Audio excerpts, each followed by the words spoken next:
Bonjour et bienvenue à tous sur Connexion franco-ontarienne.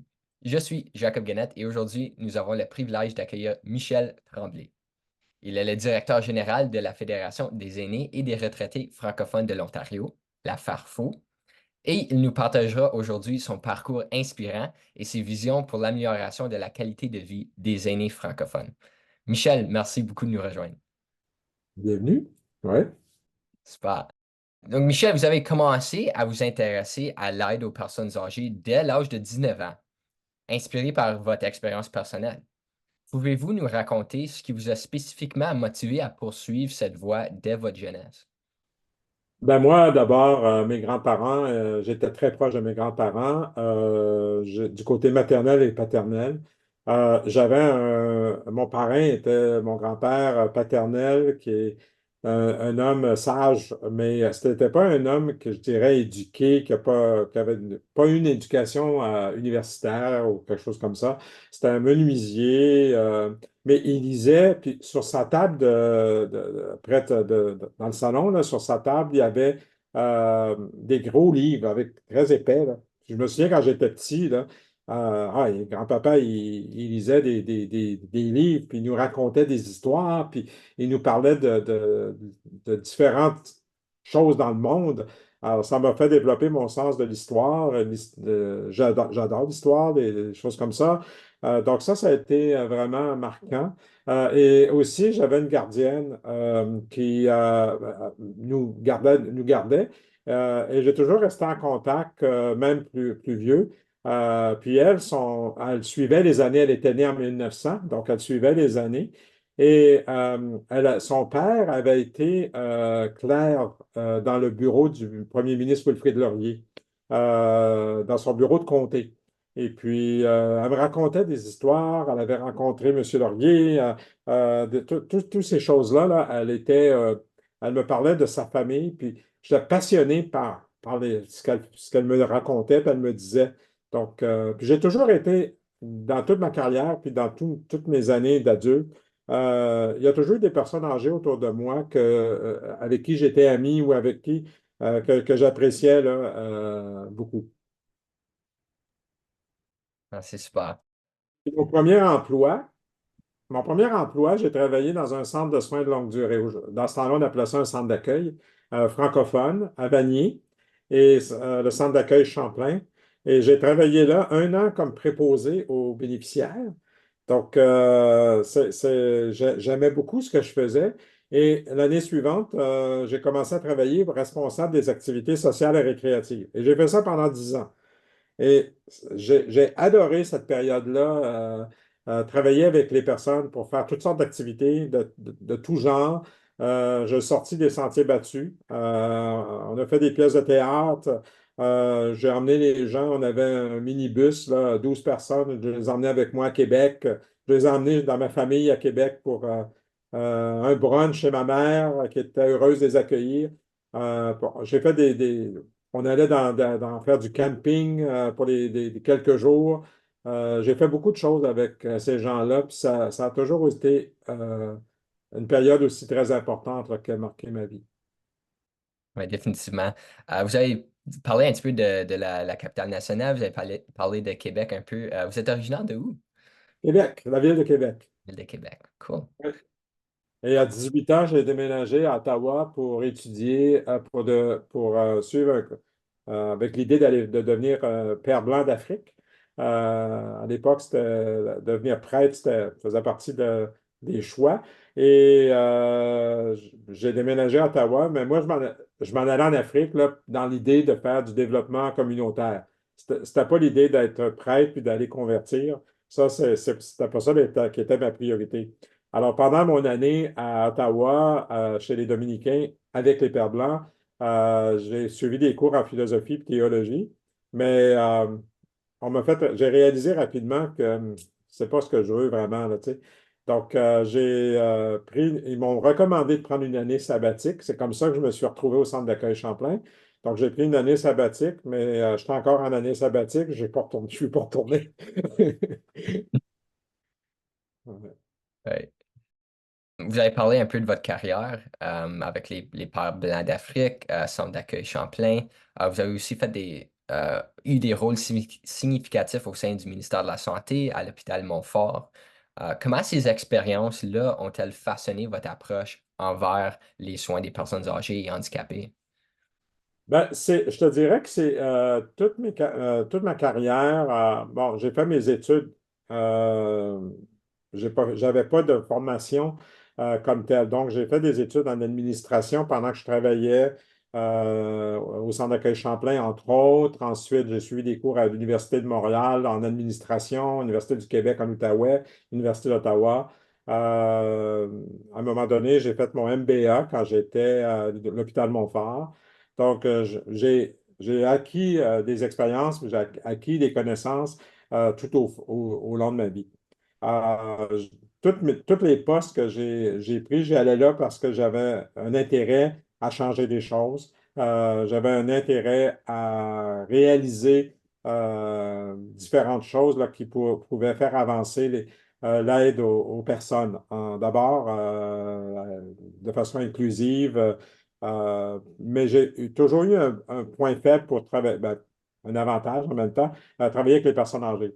Donc, j'ai travaillé dans des soins de longue durée. J'ai travaillé au ministère de la Santé des soins de longue durée pour la réforme des soins de longue durée dans les années 90. J'étais directeur dans le nord de l'Ontario. Alors, j'avais le nord-est au départ et ensuite tout le nord de l'Ontario pour gérer les soins de longue durée. J'ai quitté pour travailler avec une compagnie de soins de maison de soins infirmiers et je me suis associé avec l'hôpital Montfort pour la création d'un centre de soins de longue durée francophone à Ottawa. Et ça, c'est une des choses, je suis le plus fier d'avoir ouvert une maison francophone avec une qualité de vie, une qualité de service importante. Et Félicitations. merci. Et par la suite, ben, l'hôpital Montfort m'a demandé de venir travailler avec eux. C'était à l'époque où est-ce qu'ils venaient de commencer les travaux de rénovation pour l'agrandissement de l'hôpital. Et j'ai été travailler au bureau du directeur général de l'hôpital qui m'a demandé d'être son adjoint exécutif. Donc, pendant 7 ans, j'ai travaillé pour Gérald Savoie, qui était le PDG à l'époque, et ensuite avec Bernard Leduc, qui a pris la relève en 2010. Et on a obtenu ensemble, en travaillant avec le gouvernement de l'Ontario, une désignation universitaire, un hôpital d'enseignement. Et après ça, ben, mon dernier emploi avant de prendre ma retraite, ma fausse retraite, mon dernier emploi, c'était avec la Société Santé en français. Donc là, j'ai travaillé à partir d'Ottawa, mais pour travailler avec 16 réseaux de santé en français partout au Canada, hors Québec. Et c'était dans le but d'augmenter l'accès à la santé en français dans les provinces et territoires. Ah, c'est excellent. Tu as vraiment eu des belles expériences. Je dis, oui, j'ai eu des belles expériences, puis à chaque poste que j'ai occupé, j'étais passionné de faire ça. Ah, c'est ça qu'on veut, c'est ça qu'on veut. Vous jouez maintenant aussi un rôle clé dans la Fondation franco-ontarienne, notamment à travers le fonds Farfo.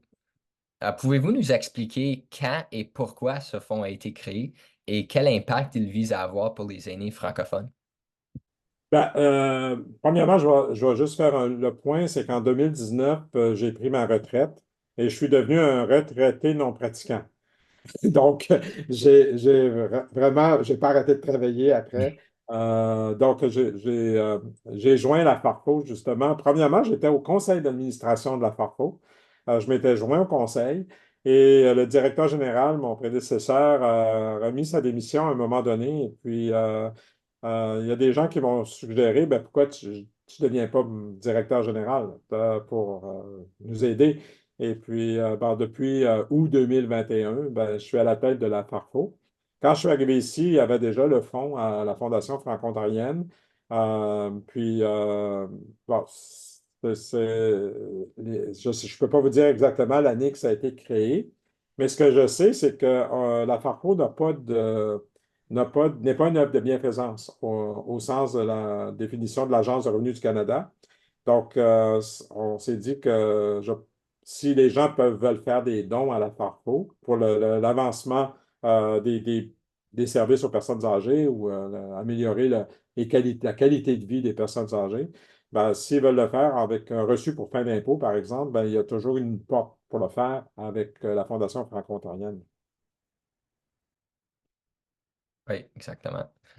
Euh, qui est clé pour plusieurs donateurs, je pense, et c'est excellent. Euh, Au fil des années, vous avez aussi joué un rôle clé dans la promotion des services en français à travers l'Ontario.